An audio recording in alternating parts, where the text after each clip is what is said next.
Welcome to the B.A.T.s 118 Cobra channel. G.I. Joe will return after these messages. Mega Marines! And here's the G.I. Joe Monster Blaster A.P.C. with its lock and load cannon! Load, fire!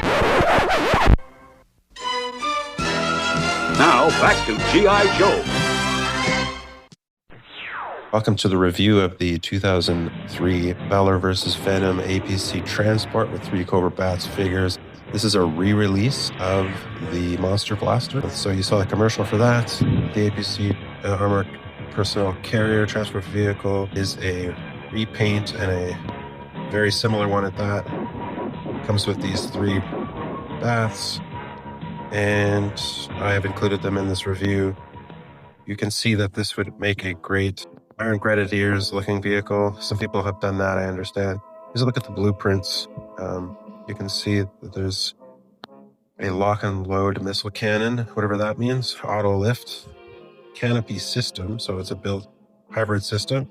You can pause your video if you'd like to read the Cobra Battle Android Trooper file card. I've provided it here for you. This is again, the version 7 file card. Here's a look at the vehicle loaded up with several bats on both sides. I've got the version 7 and the version 8 here. So I've also acquired 6 bats on top of the 3 that came with this vehicle. Plus I have 1 extra bat also in the driving in the cockpit. And you can see that they are comfortably transported in this vehicle. Here's a look at the rocket launcher, and you put the missile through the top, hold the lever up to the side, and it does not move left or right. Boom, there it goes. Here's a look at the distance. Okay, there's a quick look. Here's with the canopy up. Got a couple of the bats that came with the vehicle in there. You can see there's room for 3 there. I'm going to use this light and give you a little bit of a look at the detail in the cargo area / troop carrying area. Here's a little bit more of a look at the front of the vehicle. You can see that unlike many G.I. Joe vehicles, this particular vehicle is heavily armored, and the driver and the troops are well protected by the armor itself. There's a look at more of the cockpit detail.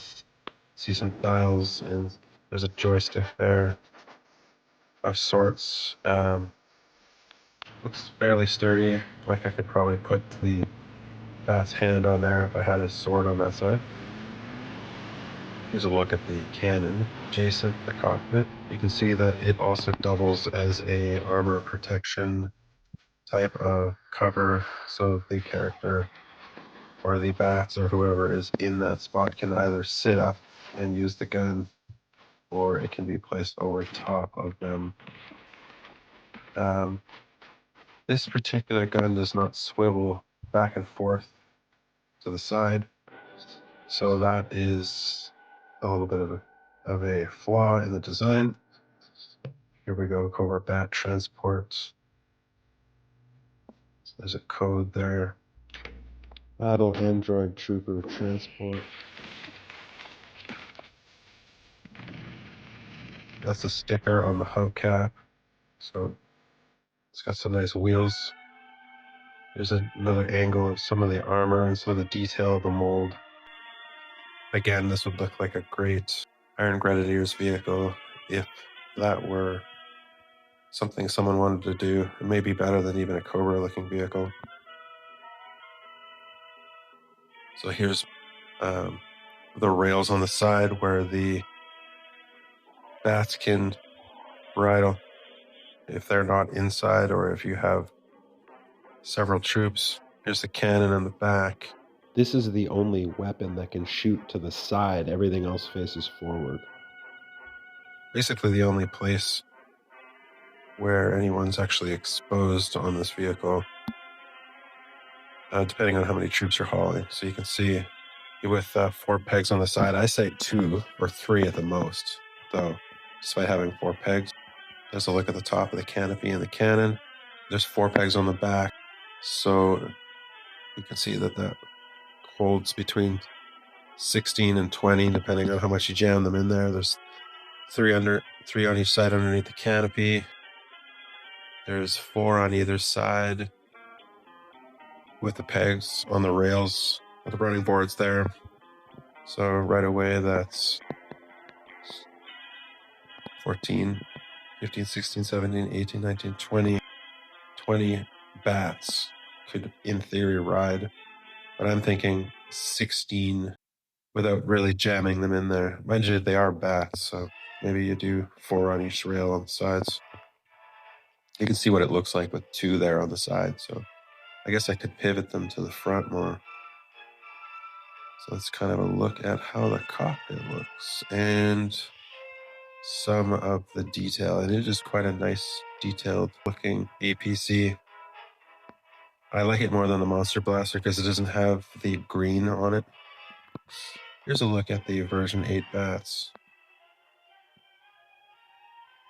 See that it's actually slightly bigger than 3.75 inches, although I haven't compared it to anything here. You can take my word for it.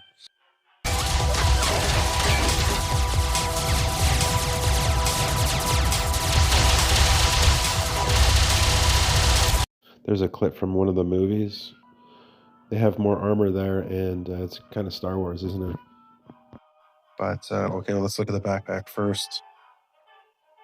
You can see the sword, or the blade, fits nicely into the middle of the backpack. Now, here, back to the wrist. See, there's no swivel wrist. This is a throwback item. Some cost savings clearly there. You cannot swivel the wrist like you can with classic vintage era figures.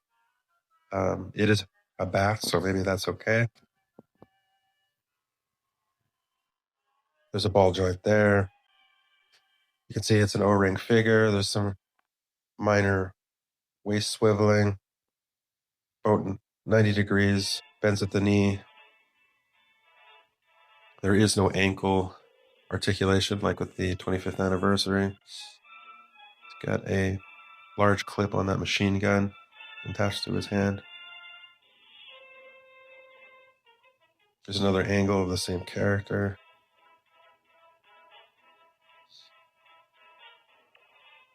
There's the range of motion of the arm again.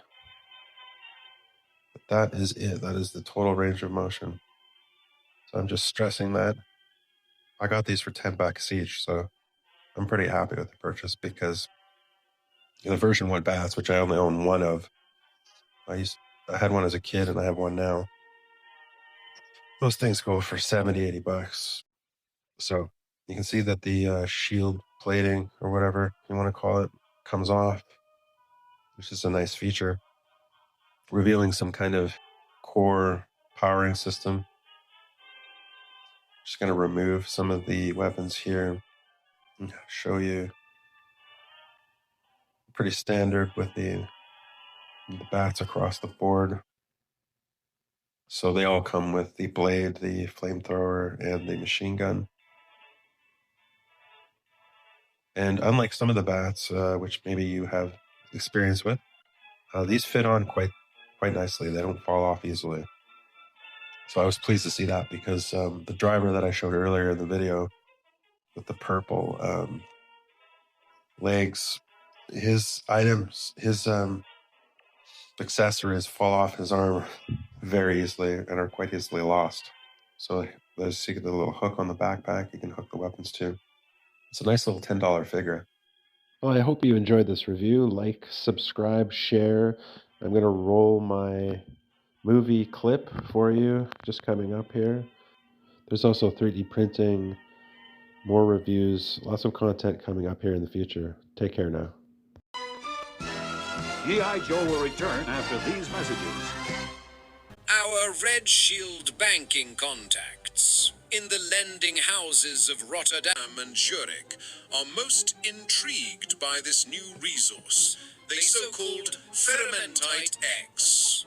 They consider it a once-in-a-century opportunity to usher in a new golden era of Cobra influence. And naturally, they wish to be very involved. They were briefed on this indeed vaguely, as they have coastal mining rights off Madagascar that we tapped. No doubt some of their motivation was driven by fear, as our agents can be quite persuasive, even to black nobility. Now, back to G.I. Joe. B.A.T.s, 118 Cobra, Channel